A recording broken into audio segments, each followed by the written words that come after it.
Better late than never. We are here. LA traffic gets the best of really anybody. And I'm glad I don't have to deal with LA traffic the way that Ryan does. But Ryan is here nonetheless. And we're going to talk a lot about the Rams and the 49ers, but maybe not in the sense of what happens in this game so much, because this game does not mean much, if anything, for either of these teams. So much so that Stafford and Purdy are not going to play. We get the matchup we all want to see, which is Wentz and Sam Darnold. This is the way that we drew it up. Week 18, both teams going to the playoffs, Wentz versus Darnold, but we are going to talk a lot about both these teams, and we're going to do it next.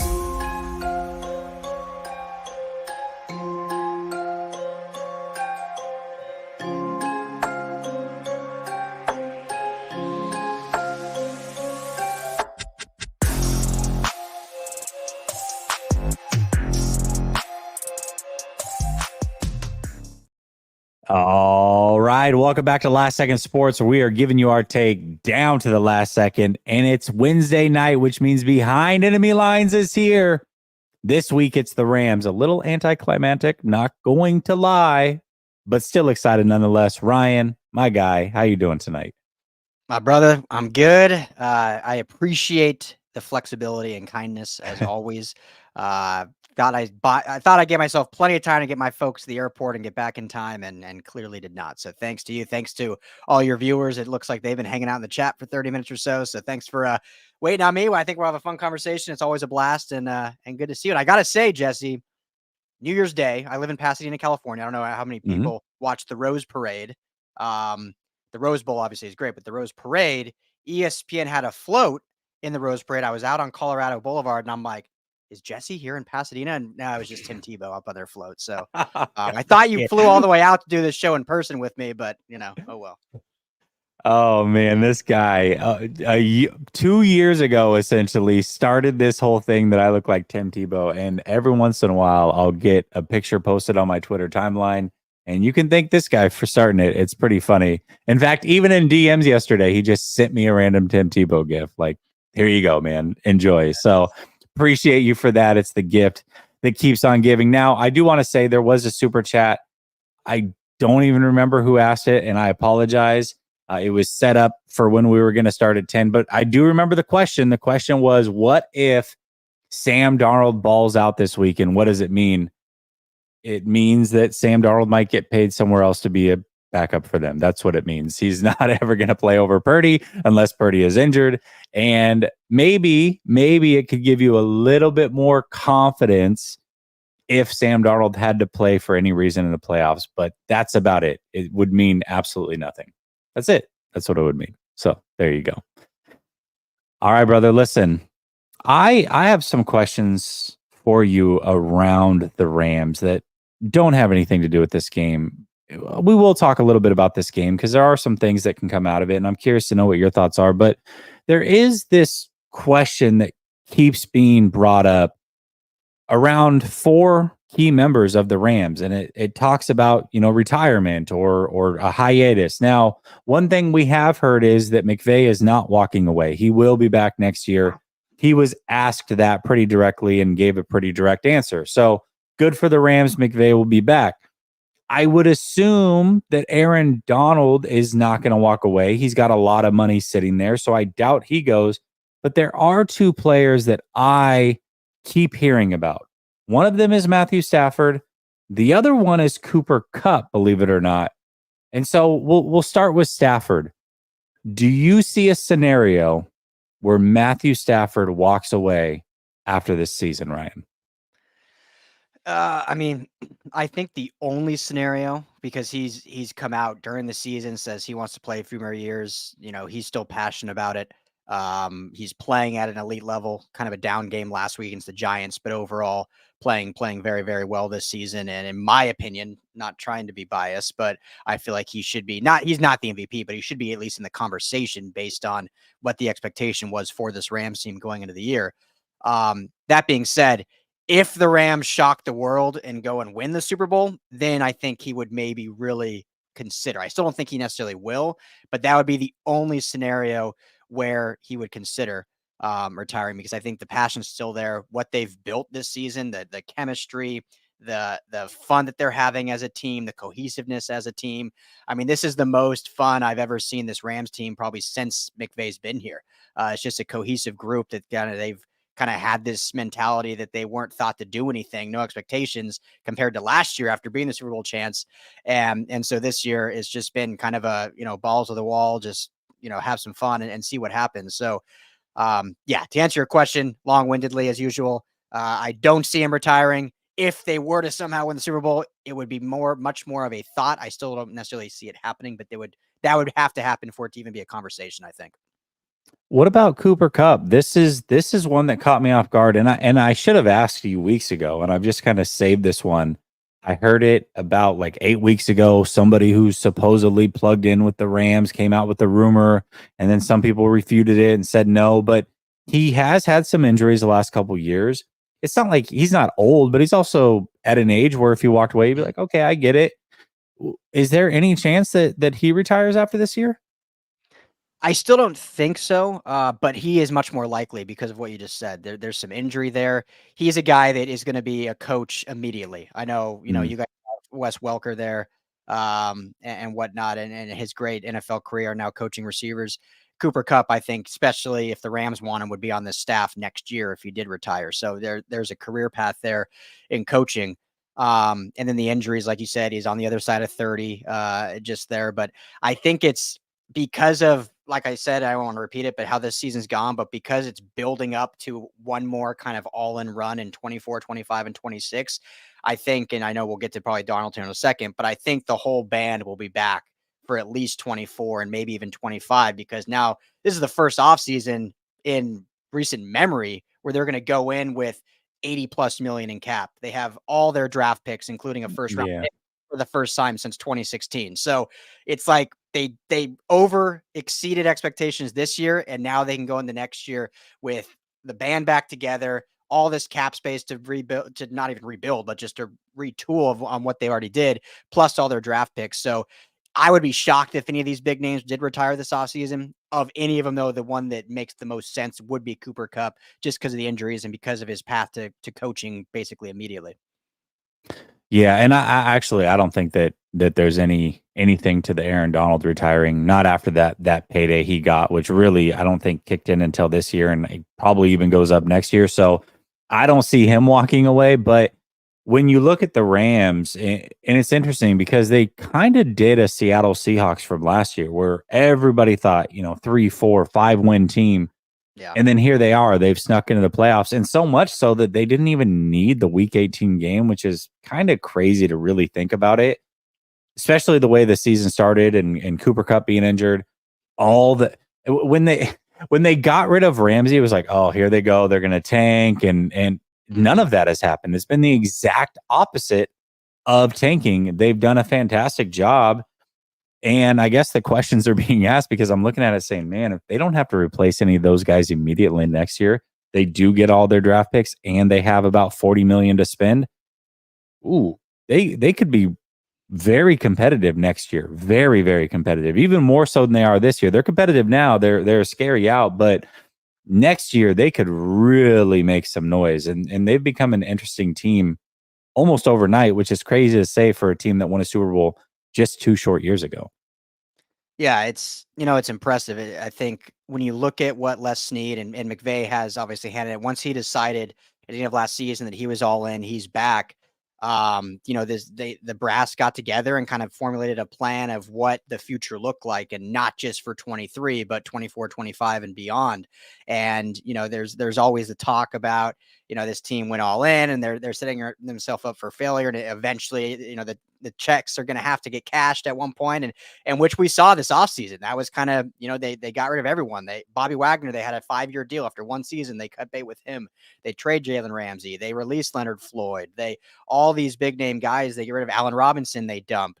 And so it looked really bad. And we talked a lot on our show. And I think because we played week 2. So me and you did this Mhm. show way back in week 2. And I thought this team was at least going to be competitive just because I think Sean McVay is that good of a coach. But in order for them to be where they are now, they had to absolutely nail their draft class. And Les Snead, I think, their GM has done a really good job drafting the later rounds. Obviously, they never have first round picks, so he's always drafting the later rounds. So he's hit some really good ones, but this year, which I'm sure we'll talk about, here soon, just absolutely nailed. I mean, Steve Avila, no one's talking about. He was their first pick, and he's one of the bright young guards in the NFL. I mean, he reminds me of a Quentin Nelson over in Indianapolis, just a mauler up there, finally getting the size. And we can go down the list of Kobe Turner, Puka Nacua, all these guys. Kyron Williams drafted last year. But the other thing, and I know I'm getting long-winded, but the other thing, Jesse, is No, go I ahead. think what the Niners have done so well during this Shanahan tenure and John Lynch tenure is, and you could maybe disagree, a lot more than I do, but at least what I've seen is they've done a really good job overall in the trenches. Obviously, they had those back-to-back years of taking, a defensive lineman in the top 5. So they've done really well in the D line and in the offensive line. Even when they've lost guys, lost McGlinchey last year, like the offensive line has always been a point of strength. Maybe not the best in the NFL, but certainly not a bottom half. So the trenches have always been good. And the Rams, even in their Super Bowl year, have kind of gotten by with patchwork trenches. Now, when you have Aaron Donald, you're afforded to do that. That certainly helps. And Andrew Whitworth in the Super Bowl year certainly made up for it on the left tackle.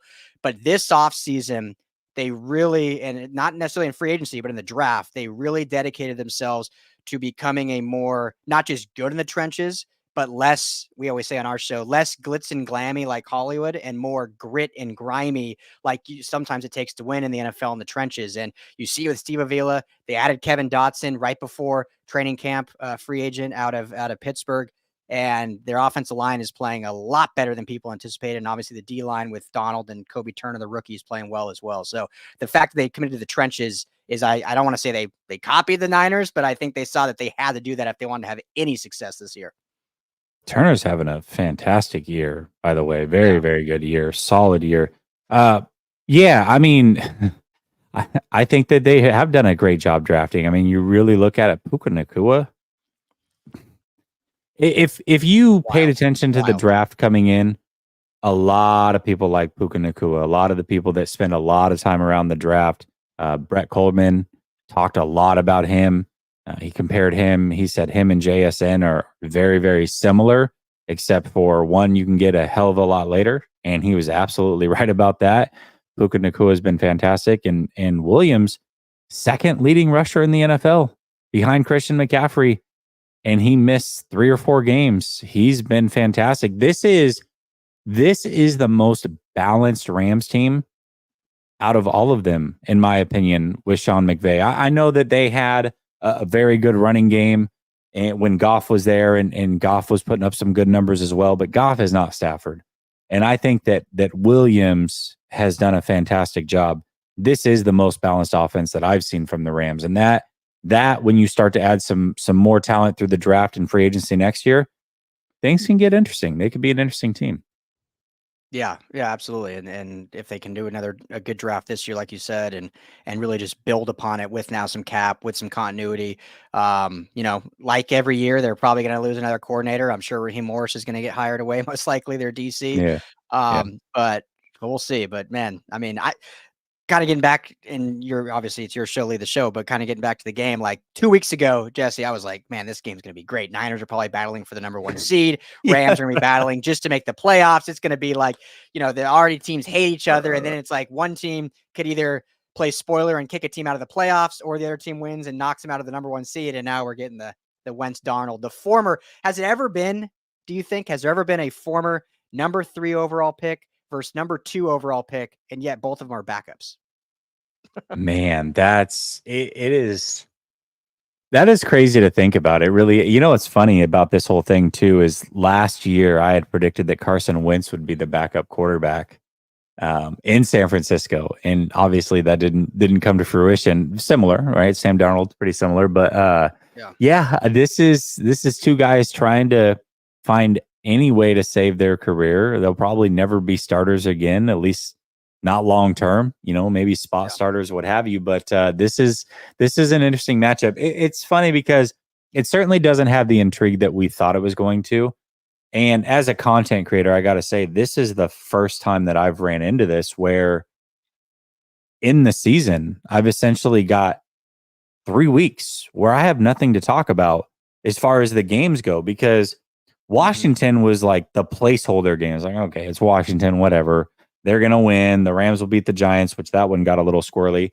The Ooh, Rams will beat the yeah. Giants. And then, but week 18, we'll have something good to talk about here. And then that got taken away. Then the 49ers are going to get the bye. And then finally they'll get into the playoffs. This is the first time that I've had this happen. Obviously, the offseason, you're always, you're constantly trying to find topics, and that can be tough. But mid-season, I've never ran into this for this big of a stretch. So, but as a fan, not the content side of things, I love it, because now the Niners are in a good No spot, stress. and everybody's got to go through them. It's no stress. Exactly. So I love it. Yeah, I mean, Dave says, yeah, go ahead. no, I was just saying you guys are damn good. So go ahead. Yeah. Well, we're going to talk a little bit about some of these matchups, but Dave says one more reason to not like the Rams. 30 minutes late, huh? Dave, I'm All on LA right, Dave. time. LA time, everyone's late. Come on. It's LA time. Yeah, I was early for LA time. Ricky Williams says Sam's stat prediction. Oh man. I'll go. What's insane to me while you're thinking, it's insane that Sam Darnold's still only 26 years old. Right? Yeah, 20 well, dude, we've got quarterbacks coming out that are 24 in their rookie season next year, and Nix Yeah. and Penix. They're going to be 24 years old when they take their first snap in the NFL next year. That's crazy. The Rams drafted Stetson Bennett last year in the 4th round. He was 25 when they drafted him. Yeah. Same age as Darnold at the time. It's crazy. Yeah, it is actually pretty crazy. I will go 20 of 28, 253, 1 touchdown, 1 interception. 20 of 28, 253, 1 touchdown, 1 interception. That's the prediction. And the Niners will lose because Carson Wentz always beats them in some weird way. He went basically on a world tour to different teams and kept beating the 49ers. So I don't it's the strangest thing ever. Although they did finally get their revenge last week. So maybe I'm going to ride with Sam Darnold. We'll see. But all right, let's talk about your preference in this whole thing. The way that I see it is, obviously the 49ers really have nothing to play for. The Rams technically don't have a lot to play for, but they kind of do. They get to pick their opponent essentially based on how this game goes. If they win it and they put in effort to do so, they face the Lions. If they lose it, then they face the Cowboys or Eagles, most likely the Cowboys. So what is your preference? What do you want to see round one? If Ryan gets to choose who they play, is it Detroit or is it Dallas, and why? Yeah, it's a great question. So first, just purely as a fan of football, not even if I'm saying Rams or whatever, but as a fan of football, it's got to be Rams Lions. Stafford's return to Detroit, Jared Goff against the Rams, and McVay. There's not bad blood, which is cool. Like, it's very amicable between all those guys. I know at the very beginning of the trade, there was some weird stuff between McVay and Goff coming out, but they've since, everything's all good there. Obviously, the city of Detroit still loves Stafford. So, there would be nothing cooler than seeing Stafford back at Ford Field playing against the Lions. And so just as a fan of football, that would be a blast. As an opponent of who I think the Rams match up better against, again, I think it's the Lions. Now, hear me out here. I think the Lions are overall a better team than the Cowboys overall, but at home, those Cowboys are damn good, man. They can't win and do a lot on the road, but at home, they are dominant. The Rams' one blowout loss this season was to those same Cowboys. Now, Kyron Williams didn't play that game, and I think Cooper Kupp was out that game as well, but still, they got absolutely their doors blown off in that one. So I would much rather the Rams win this game and play Detroit. The storylines are better, and I think they match up better against Detroit. Even though they're overall a better team, I think they have a better shot than facing Dallas in the Big D. Oh my gosh, how sad would it be to be a Detroit Lions fan and have to deal with that? That is so I can't even imagine what that would feel like if Stafford comes back and knocks them out of the playoffs after all of this elation and effort they've put in this season. to lose to it's the worst dagger to the heart of that poor fan base. They deserve something, but I agree with you. The NFL, if it is scripted, definitely needs to make Rams versus Lions, and we need to see Flacco return to play the Ravens. Those things have Oh to yeah. happen. I need it in my veins. Inject it, please, because Yes. as a football fan, it is must watch TV. Absolutely would love to see it. Love to see it. Oh yeah. Or what if we get a Buccaneers Browns Super Bowl, Baker against the Browns? How fun would that be too? I mean, Gross. your That's your so hometown, disgusting. baby. It's so gross. It's so gross. I don't, you know what? I might kick you out of here for that one. Oh God, that'd be terrible. That'd be terrible. Somebody says, Red Eye, the Ravens are in the same situation as the 49ers where they have nothing to play for. So they've got the bye, they've got the number one seed. Lamar's not playing, most likely. So they might lose to the Steelers. I would agree there. Dave says, "How about my Oregon Ducks and Knicks?" Whew. Jesse, aren't you a Ducks fan? I am a Ducks fan. Let's take bets right now. Where does Knicks go? And yes, Lions Rams is the game that I want to see out of all of them. Let's go, Goff. I don't think Lions fans want to see it. I think they're probably the only ones in the world that don't want to see it. I think Rams fans want to see it. I think everybody that doesn't care wants to see it. I don't think Lions fans want any part of that at all. So Oh, yeah. They know how yeah, good and Stafford is. no. And where does Knicks go? Gosh, man, that's It's a great question. I don't I don't think Knicks is a first round quarterback. That's me personally. I think he's more of a second round guy who takes him. I mean, you get into the second round and a lot of teams could be interested. You could see a team like Miami even taking a flyer on him. Where it's like, hey, we have Tua, we kind of believe in him, but not really. So I could see something like that going on where I feel like he could operate that offense at a pretty high level.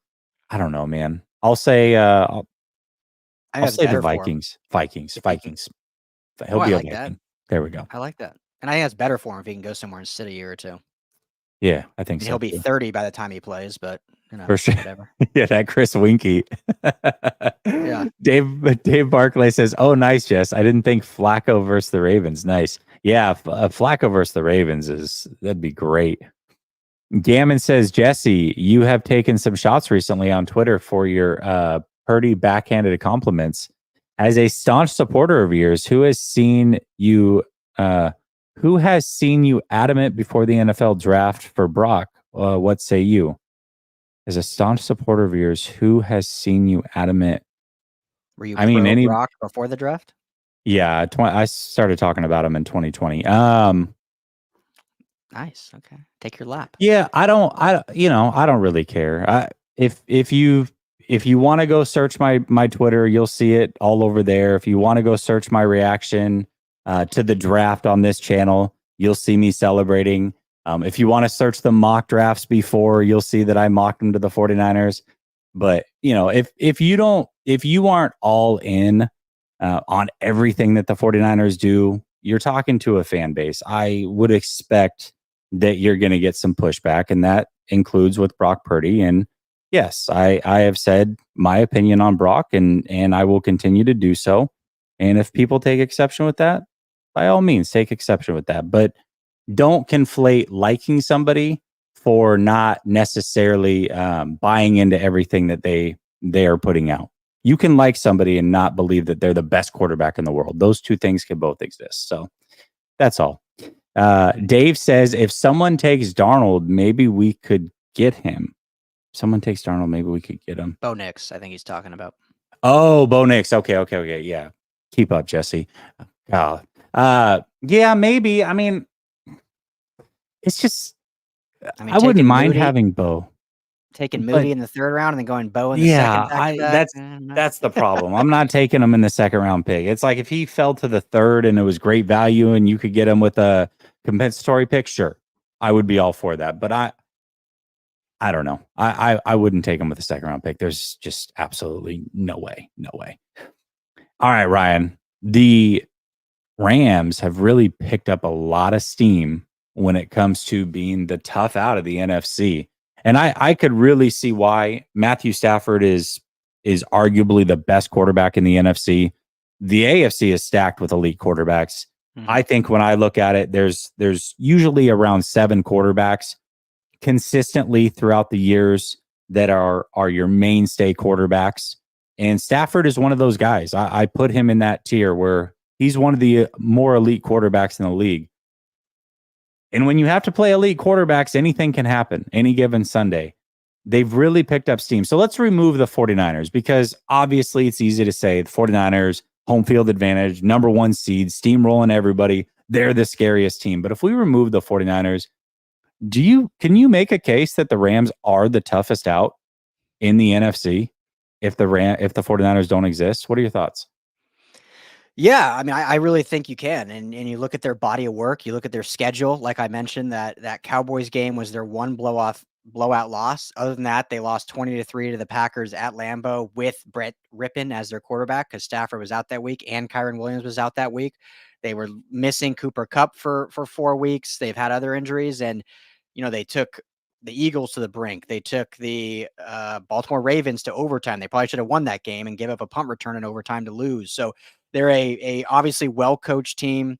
What Raheem Morris has done on the defensive side of the ball is, in my opinion, like the most impressive coaching job I've seen in quite some time based on the talent they have there outside of Aaron Donald. And just the fact they play good defense. They're not an elite defense, but they play good defense and competitive and keep you in games. And then I'll end with saying what you just said. I mean, Matthew Stafford is still at 35 years old and coming off a neck injury, still one of, I think, the elite quarterbacks in the game today, and certainly one of the top ones in the NFC. I mean, you look at, and we don't have to go over his whole body of work, but when you look at elite receiver play and you look at Calvin Johnson, who set the record when he was playing, his quarterback was Matthew Stafford. You look at Cooper Kupp, who won the triple crown. His quarterback was Matthew Stafford. And now you look at Puka Nacua, who's about to break the rookie record that's been over 60 years for most receiving yards by a rookie, and his quarterback is Matthew Stafford. So there's something to be said about how good he is, how good of a leader he is. Still, I think has some of the best arm talent in the game today. His biggest problem, which as Niner fans know and probably love, is he can get a little trigger happy and he is a gunslinger and can make some of those mistakes. He can, but just at the same time, he can make those throws that just make you go, wow. So, yeah, long-winded answer. I think just because of the core that they have with Kupp, Stafford, and Donald, the role players that have become really good this year in Puka Nacua, in Ernest Jones, in Jordan Fuller, and some other guys, in Kyron Williams, and because of who their coach is, like, yeah. And the last point I'll say, I know I always get long-winded whenever you ask No, me, no, but do it. I want to Yeah, hear more from listen, you. I want to. Yeah, you're good. Last point I'll say, and this is going to sound like, for those of you that were saying, Jesse saying backhanded compliments, this will sound like a backhanded compliments against the team I cover, but because they don't really have a true home field advantage here in LA, it makes them that more dangerous because in Mm. football, especially in the playoffs, right, home field is everything. I mean, it means so much. And the Rams they never really have that home field. So they're used to playing kind of an away situation 18, 17 games a year almost. And so they can go into these games being a 6 or 7 seed on the road, and it's not as daunting as it would be for a Dallas Cowboys team that is so dominant at home but very lackluster on the road. The Rams, I think, are can play anywhere. Now, weather can obviously be a factor, but looking at the NFC schedule, I think they'll be okay based on the teams that are in it. So yeah, I think they could definitely be a tough out. Yeah, I think so, man. I think the Rams are like the one team. I'm not like scared of any team. I definitely think the 49ers are the clear-cut favorite. In fact, one of the questions that I've talked about this week was because the Ravens beat the 49ers but the 49ers were still Super Bowl favorites. It's like, well, how can that be? And the only logical thing that I can come up with is if you ask me to bet and you say, all right, you can have the Ravens or you can have the field in the AFC, I would take the field. Now, the Ravens are the best team, but I could see scenarios where maybe the Browns, that's a division game for them. They could upset them. Maybe Mahomes gets hot or Josh Allen gets hot and they could upset them. Like I could see those scenarios playing out. When I look at San Francisco and the path to the Super Bowl, I don't really see a lot of issues for the 49ers. That being said, the Rams are just the one team. If I could avoid, or the 49ers could avoid, I would feel much better about that. That being said, if they play, I have the utmost confidence. The 49ers are clearly the better team top to bottom, Yeah. but Matthew Stafford can just get hot, man, and he is a good quarterback. Do you think Matthew Stafford is a for sure Hall of Famer? If he retires this year, after this year, is he a lock in your opinion? Because I go back and forth on this. I'm also a very tough critic, by the way. What I look at as the Hall of Fame versus what the Hall of Fame actually is, I wouldn't put Eli Manning in the Hall of Fame. And I know that he beat Tom Brady twice, but that's just me personally. I also, 49er fans are going to hate this, and I don't know why I'm even throwing myself under the bus for this one, because I did it a year and a half ago, and they hated it then, and they're going to hate it now. I wouldn't put Frank Gore in the Hall of Fame. So I personally would say no on Stafford. I would say no on guys like Rivers. But what do you think? Do you think that he should be a Hall of Famer if he retires after this year? Yeah, it's a fun conversation, and it's like I agree with you. Like I wouldn't put Rivers in. We cover the Chargers here as well, and he's a guy that I think I keep out just because when you look at especially quarterback play, to me, and I know winning Super Bowls kind of gets overblown, but I think you got to have those big wins, and Super Bowl sometimes is obviously one of them. You've got to, if you don't have those Super Bowl wins, you had to have at least a year or two where you were clearly the best quarterback in the entire league.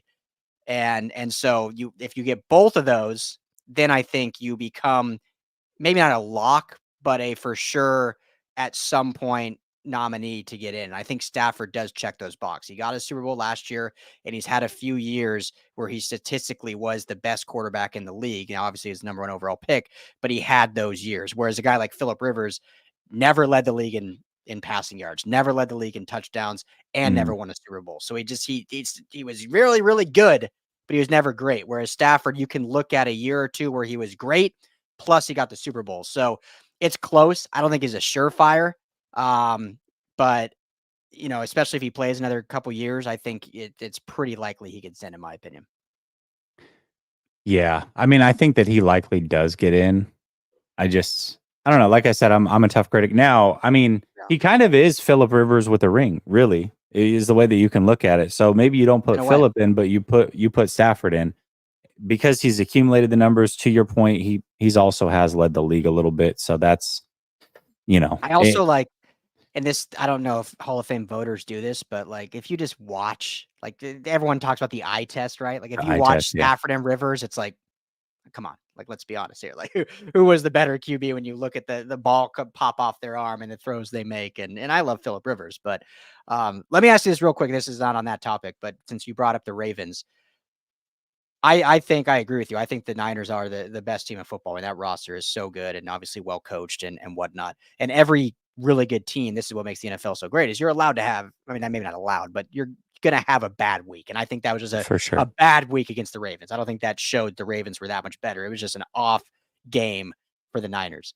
That being said, though, does it concern you at all that because this NFL is a copycat league and the Ravens and McDonald, their defensive coordinator, maybe put a blueprint out there of the best way to stifle the Niners? And, obviously pressure gets to any quarterback, it's going to make it worse. But when you look at it, and you know a lot better than me, and your listeners know a lot better than me, because I'm not going to sit here and say I've watched hours of tape of the Niners, but, overall, Brock Purdy, as good as he is, and I think he is actually a really good quarterback, but there's a lot of times when he has a lot of time and gets good pocket presence and is able to make those reads and make those throws and has receivers that schematically get open well, and the Ravens were able to just dial up that pressure. So is it concerning you all that maybe they gave the blueprint to the NFL, or is it more of it was just an off week and forget about it, move on?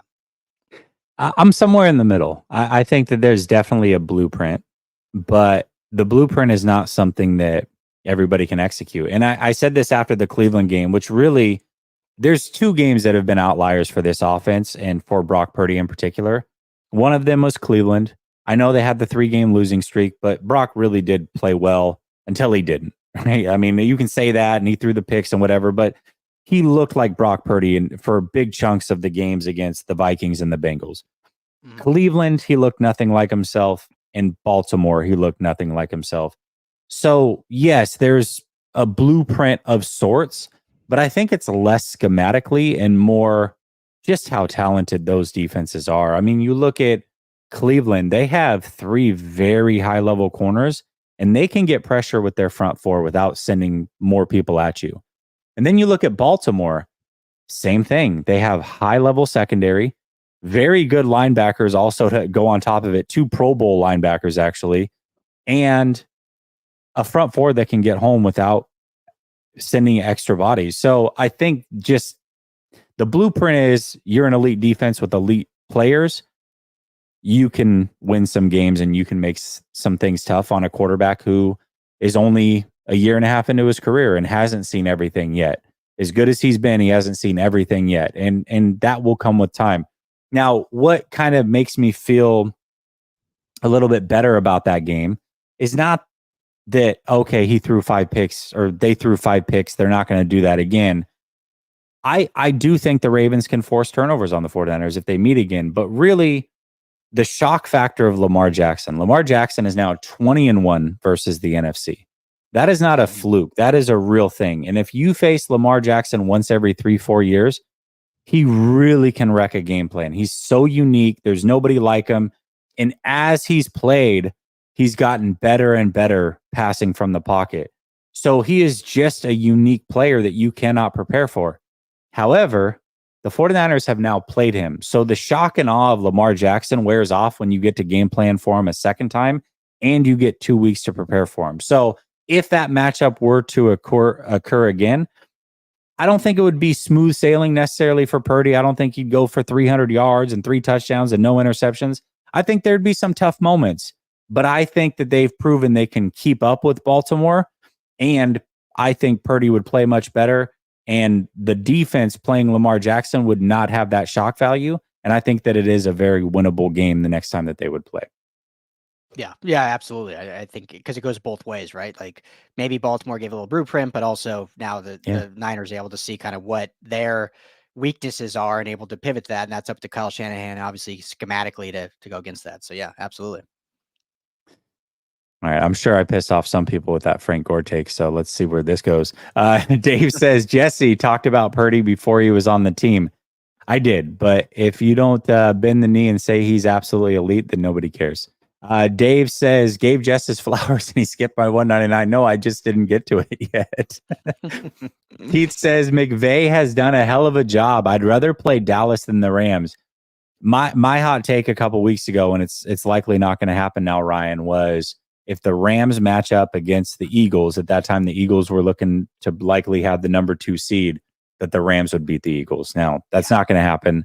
Not so much of a hot take now. I think everybody would probably pick it, but overall, yeah, I think the Rams are a team that I would much rather play Dallas. Much rather play Dallas. Oh, at home, absolutely. Yeah, and you guys always beat Dallas. So yeah, it's much easier. You always beat the Rams too, though. Let's be honest, at least in the regular season. Gammon says, Jesse, I spoke with some content creators and was surprised at how little credit you received for being first Niner on the Purdy bandwagon. Receipts get pulled except for the ones for you being first. Like I said, Gammon, it's based on your opinions now. And, because I don't believe that Purdy is a franchise quarterback. You're not going to get credit for it. You know what I mean? And so I think that it's based off of what the fans tell you. And if the fans want to hear certain things and you don't give it to them, then it's automatically hate. So I appreciate you for standing up for me, I guess is what you're doing, but there's no need. Everything's out there. If people really want to do digging, they would see it, but I don't really need approval from anybody else. I don't care. Oh, people love digging. Don't no, they love to dig. They love to dig. Yeah. So, Brother Bob says, Ryan, you don't want the smoke from the Lions. I think Ryan wants all the smoke from the Lions, actually, is what he basically just said. Let's do it. Yeah, do we all want to see it? In. Yeah. Oh, yeah. I want to see Taylor Decker check in with the ref. Let's bring it. Oh, man, that was awful. Dave says Stafford should be known for losing because of an interception. Yeah, he'll throw it up, man. He's got a little bit of Brett Favre to his game, a little bit of gunslinger for sure, and he's got that arm. The no look passes, it was him first, not Mahomes, but those things can get you into trouble. They can. Brother Bob says trying really hard to get on the PP list. Gore equals Hall of Fame. Let me make a quick case. Everything Ryan said about Phillip Rivers, ditto for Frank Gore. Is that fair? He's got all of the accumulative numbers, but he was never the guy. He was you never looked up and said Frank Gore is the best running back in the league. You probably never thought he was even top 2. I think he had a year where you could say he was probably top 3. But when you aren't the best player at any point in your career against your peers, because here's a perfect example. Not to cut you off, but on your point, Terrell Davis, dude played 7 years, played 4 good years. Yeah, he's in the Hall of Fame because for 3 of those 4 years, he was far and away the best running back in football. Yeah, absolutely, and that's what it comes down to. So, I mean, that's just me. It's not the Hall of Very Good. Frank Gore is very, very good, but I do think Frank Gore probably does eventually get in. I'm just saying if I am running the Hall of Fame, there are a lot of really good players that we all thought were very good when they played that wouldn't get in. And for me, Phillip Rivers would be one. Stafford's borderline. Matt Ryan wouldn't get in. Eli Manning wouldn't get in. Frank Gore wouldn't get in. There's just some players there that were very, very good, but they're a notch below. Brother Bob says first the Bengals and now the Hall of Fame for Gore. This guy, Brother Bob is taking exception with the Frank Gore. I knew there'd be somebody. Gammon says for the algorithm. Oh, this is good. This is good.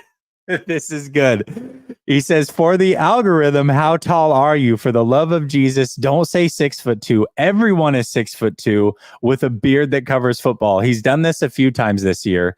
I'm 6'2". There are other content creators that he's asked. They've all been 6'2". How tall are you, Ryan? Well, okay, I want you to guess. You've only seen me sitting down, so give it a guess. I'm gonna guess that you are 5'11". Okay, that's generous. So sadly, my dad, Gammon, is 6'4".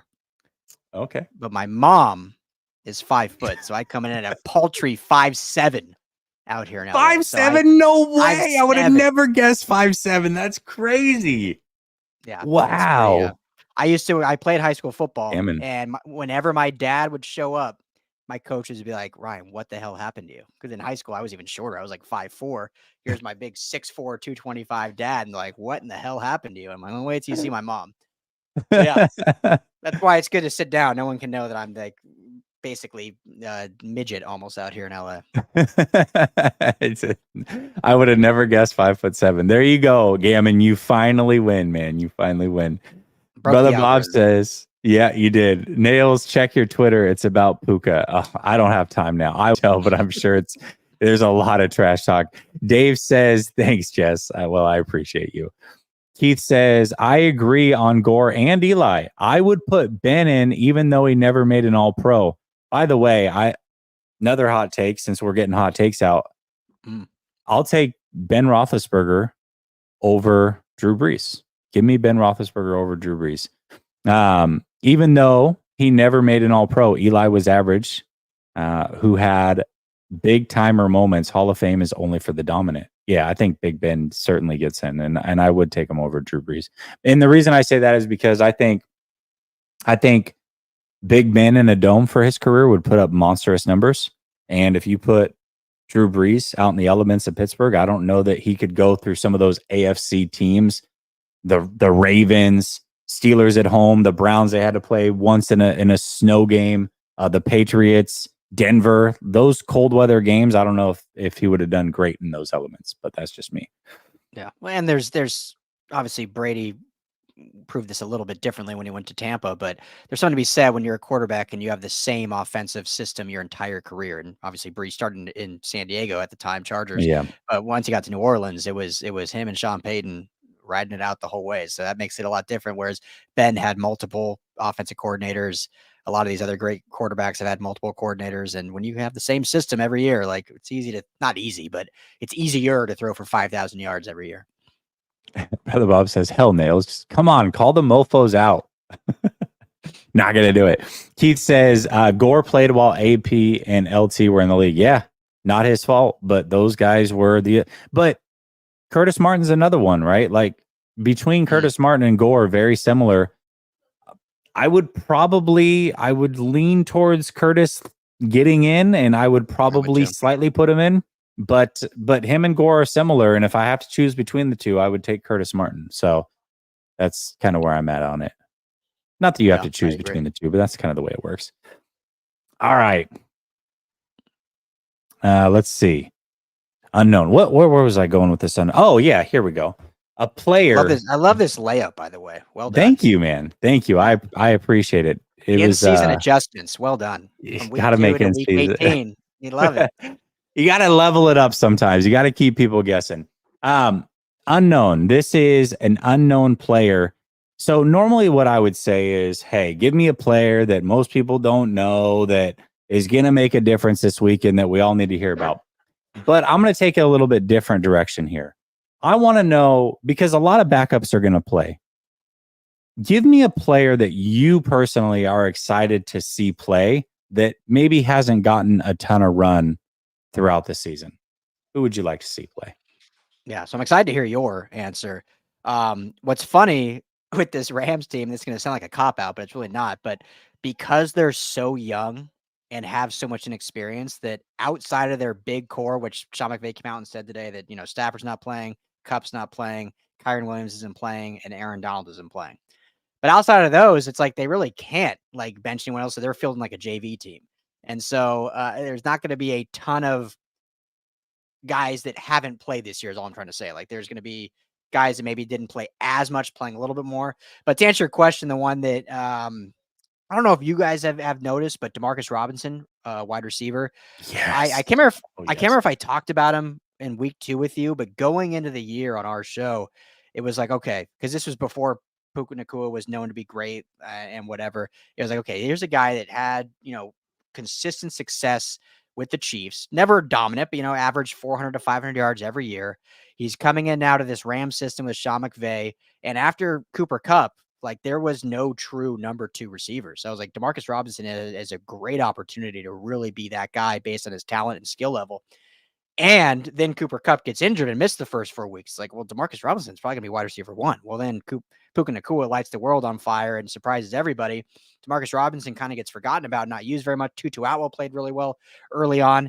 But these last, since the bye, Demarcus Robinson has, 4 touchdowns in 5 games, is really gotten good at, being that kind of go up and get a jump ball guy. So he's a guy that, going into this game, in this week specifically, I truly believe Puka Nacua will probably get his 2 catches for 35 yards in the first 2 drives, and they'll yank him out. So it's going to be kind of Tutu Atwell, Demarcus Robinson, and Ben Skoranek kind of running the show with Carson Wentz throughout the game. So excited to see Demarcus Robinson continue to evolve in this offense, because I think he adds an element that isn't like the other receivers. If you look at Cooper Kupp and Puka Nacua, very similar in kind of skill set. They can both run out of the slot. They can do outside too, but they're better in the slot.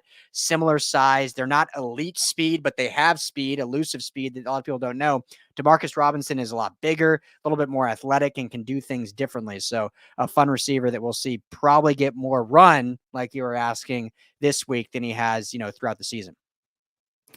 Yeah, I mean, there's a lot to choose from the 49ers side of things. I mean, they've got a couple young corners that I would love to see this weekend. Womack, Luter. You've got the linebackers, the rookie linebackers that I would love to see. But there are 2 players on offense that I want to see a lot of, and for different reasons. One of them is Jordan Mason. Mm-hmm.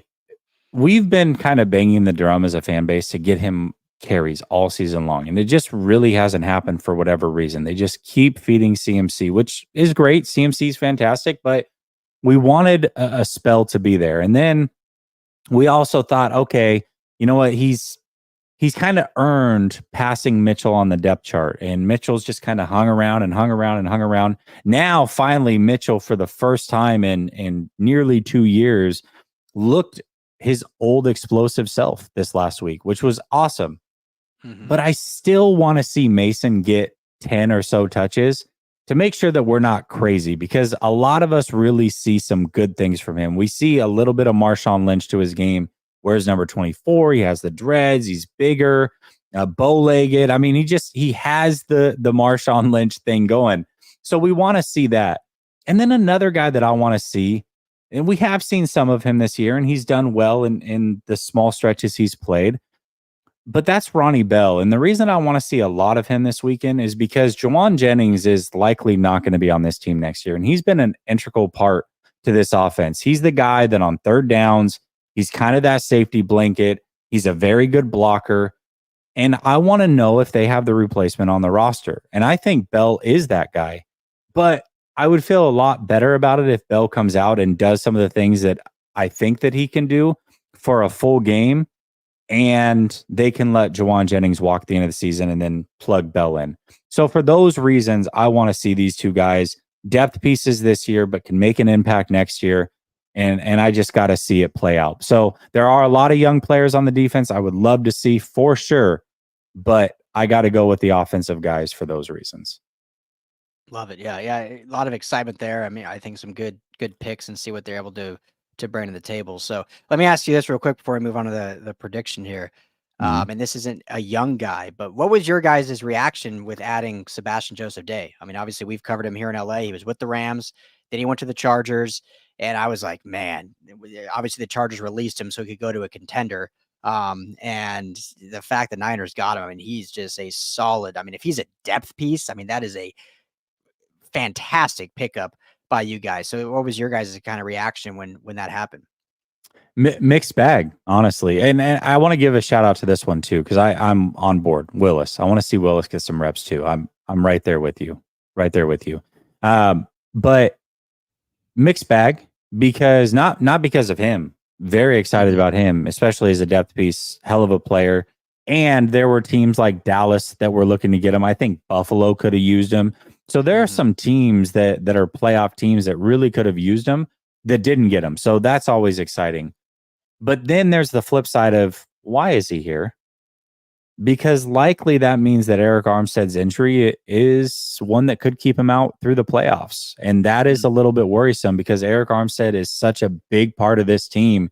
And especially when it comes to run defense, which has been a little up and down this year, Eric Armstead is what really is the center of the run defense and plugs up everything that you can go his direction. So Eric Armstead has some plantar fasciitis.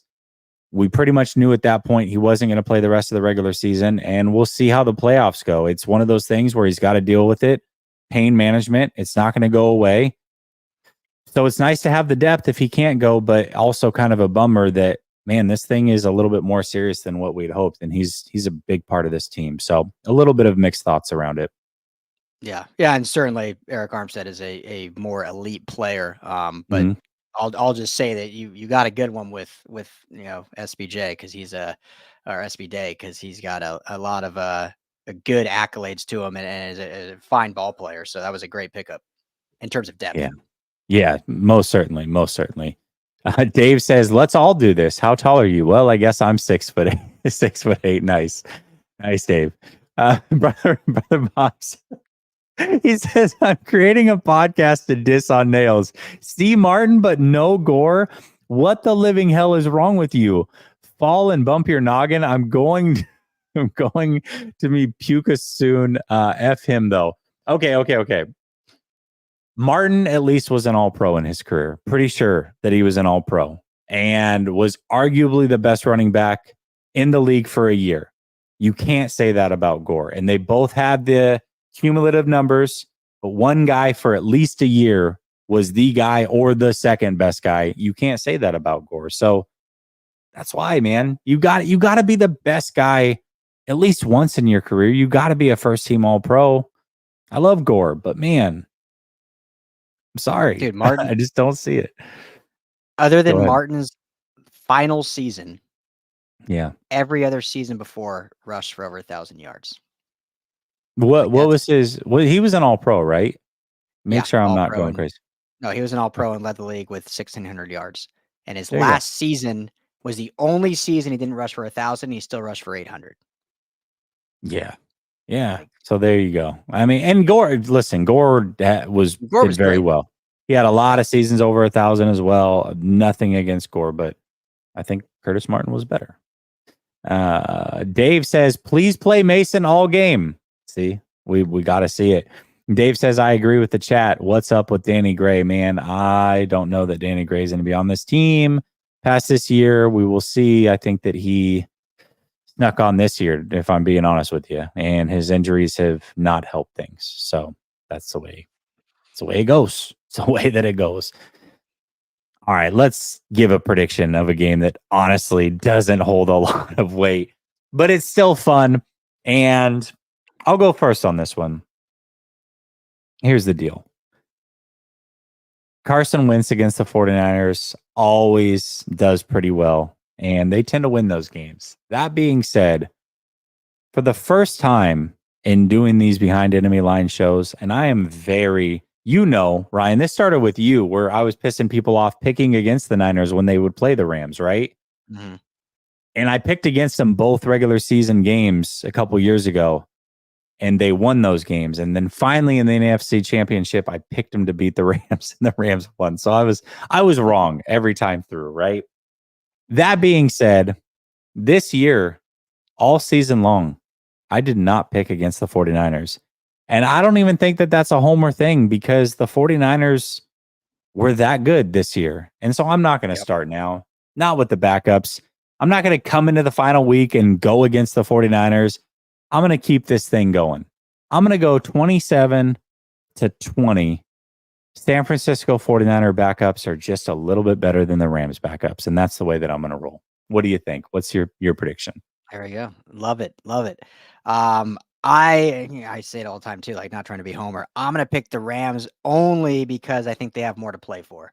And it's not a lot more to play for, but I mean, the Niners literally have nothing to play for. The Rams have a date with Detroit or a date with Dallas basically to play for, 6 or 7 seed, most likely. But a 6 or 7 seed, and you never know, that 6 seed could potentially, if things go their way in the playoffs, could get them a home game in the NFC Championship if things go crazy. I'm not saying that's going to happen, but 7 seed, they're guaranteed to play on the road no matter what. So I think they have a little bit more to play for. And then, like I said, outside of their core players that aren't playing, I mean, they don't really have a lot of backups that will be playing. It'll be guys just because they have to play them because that's the youth movement that they have this season. So I think it'll still be a fun game. I'm actually really looking forward to watch Wentz versus Donald. I think that's going to be a fun Wentz versus Darnold. Excuse me. I think that'll be a lot of fun. So I think it'll be close still. I will go. What was you were 27-20? Is that what you said? 27-20. Yep. Okay, so I'll go 23-17. Rams backups win. I like it. I like it. Cryptic says, what a story for these two teams. Basically, the 21st season, but 21 season, but in reverse. Yeah, kind of. The only difference is we really thought that the Rams were going to have to win to get in the playoffs. So, but there are a lot of similarities. Niners were coming in hot, and now the Rams with a young team, potential stars. You do not want to see the Rams in the early rounds. I agree. I don't think Dallas wants any part of them. I don't think Detroit wants any part of them. So I agree. I think the Rams are a live dog, and I think they will be underdogs in both those games, but at least betting wise. But I would pick the Rams. I really would. Dave says 31-17 Rams. You don't believe in our backups, Dave? Gosh, dude, what kind of fan are you, man? Ooh, I gotta question your fandom, really. No, I'm just joking. Hey, Ryan, thank you so much. Are you going to be at the Super Bowl stuff this year? I know that I'd hit you up about it, but are you going to actually go to Radio Row this year, or are you going to sit this one out? Oh, that's the plan out in Vegas. So we've been lucky the last 3 years. We had LA, Phoenix, Vegas, all a stone's throw away from LA. Yeah. Obviously, one of them being in our city, so it makes it easy. But that's the plan, being down in Vegas on Radio Row. So hopefully, if the Niners are in it, hopefully you somehow meander your way out there. We'd love to link up. You, if you get a chance to talk to McAfee, make sure those mics are on this time, man. Yes, absolutely, absolutely. And did I tell you about Debo sitting at our table in LA? Did I tell you about that? No, you didn't tell me that. So, well, I'll be quick because I know we're getting to the end here. But when we were on Radio Row in LA, it was Rams Bengals, but all Mhm. the players come to Radio Row, and Debo Samuel came, and the table next to us, this lady that does a Niners podcast, like really wanted to interview Debo, but the table she was at, her other crew was already had an interview scheduled for that slot, and we were Mm. like open at that time. So she's like, "Hey, do you mind if I interview Debo at your table?" And I was like, "No, that's fine, no big deal." But the beauty of it is our backdrop was all LA football. We had Rams helmets on the tables. So I have photos Nice. of Debo getting interviewed, sitting with a Rams helmet, sitting with our LA football stuff. So, Nice. but yeah, it was kind of a cool moment. Hey, that's good though. It gets your brand out there. Dave wants to clear things up. He says, "I question Darnold, not not the backups, but he does Darnold." All right, that's totally fair. We all question Darnold a little bit. We do. Well, Ryan, it's been awesome doing this again this year, 2 times. Maybe we can squeeze a third time out of this one. Wouldn't that be great? NFC Championship, if we can get it to happen. I don't think it's likely. I think we're going to see it maybe round 2. So either Yeah. way, we would get some sort of collaboration. But let's root for it. Let's root for Rams 49ers round 2 so you and I can do this one last time. And then hopefully I can be the one with bragging rights during this playoff run. I would love to get that get back because we kind of owe you one. We do. Yeah. I mean, you deserve it. You deserve it in some regards. So, but no, hopefully, thanks again for the flexibility. Thanks everyone for hanging Yes, of out and course. waiting. And I see someone in there saying, I owe you 30 minutes. I believe I do. So, thanks for hanging out. But, no, always a pleasure, bro. And always so fun doing this. And I'm glad we've made this, not just a yearly tradition, but biannual or twice a yearly tradition. Hopefully we get Yeah, to 3, like you said. So always fun. let's do it. All right, brother. Thank you so much. Everybody in the chat, appreciate you. I'll be back tomorrow. Peace.